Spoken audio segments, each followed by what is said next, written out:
രാജ്യത്ത് സാമൂഹിക നീതി ഉറപ്പുവരുത്താൻ ജനസംഖ്യാ ആനുപാതിക സംവരണം നടപ്പിലാക്കണമെന്ന് ആവശ്യപ്പെട്ട് PDP കളക്ടറേറ്റിലേക്ക് മാർച്ചും ധർണയും നടത്തി. ധർണ സംസ്ഥാന ജനറൽ സെക്രട്ടറി ജാഫർ അലി ദാരിമി ഉദ്ഘാടനം ചെയ്തു.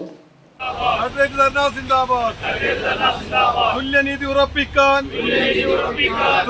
ഉറപ്പിക്കാൻ ജനസംഖ്യാനുപാതിക സംവരണം നടപ്പിലാക്കുക അധികാരികളെ. സ്വാതന്ത്ര്യത്തിന് ഏറെ പതിറ്റാണ്ട് പിന്നിട്ട ഇന്ത്യ മഹാരാജ്യത്ത് അധികാരത്തിലെങ്കിൽ മാറി മാറി ഭരണം നടത്തിയ ഏതെങ്കിലും പാർട്ടിയിൽ നിന്നോ മുന്നണിയിൽ നിന്നോ രാജ്യത്തെ ദളിത്, ആദിവാസി, പിന്നോക്ക, ന്യൂനപക്ഷ ജനവിഭാഗങ്ങൾക്ക് അർഹമായ പരിഗണനയോ പ്രാതിനിധ്യമോ ലഭ്യമാവുകയോ മുഖ്യധാരയിൽ ആ സമൂഹത്തെ എത്തിക്കുന്നതിന് വേണ്ടി ആത്മാർത്ഥമായി ഇടപെടലുകൾ ഉണ്ടാവുകയോ ചെയ്തിട്ടില്ല. തുല്യനീതിക്കായി സാമൂഹ്യനീതി നടപ്പിലാക്കുക എന്ന മുദ്രാവാക്യം ഉയർത്തി PDP ജില്ലാ കമ്മിറ്റി കളക്ടറേറ്റ് പടിക്കൽ നടത്തിയ ധർണ ഉദ്ഘാടനം ചെയ്ത് സംസാരിക്കുകയായിരുന്നു അദ്ദേഹം. ധർണയിൽ PDP സംസ്ഥാന സെക്രട്ടറി അംഗം ഹുസൈൻ കാറാമ്പുഴ, ജില്ലാ നേതാക്കളായ Ayyappan AR Nagar, Hasankutty Puthuvalli, Nizam Kalampadi, Abdul Barishad, women India justice movement നേതാക്കളായ സൈനബ ഫൈസൽ, ഷാഹിദ, PCF ജില്ലാ കമ്മിറ്റി അംഗം ഇബ്രാഹിം ആദംനാട്, മലപ്പുറം മണ്ഡലം പ്രസിഡന്റ് അബ്ദുറഹ്മാൻ കഴിയമ്പുറം, മണ്ഡലം നേതാക്കളായ ബീരാൻ ഹാജി, KE കോയ, അബൂബക്കർ മാനു, സലാം അതലൂർ, സലാം മീനടത്തൂർ, ഷാജഹാൻ പറവക്കൽ എന്നിവരും സംസാരിച്ചു.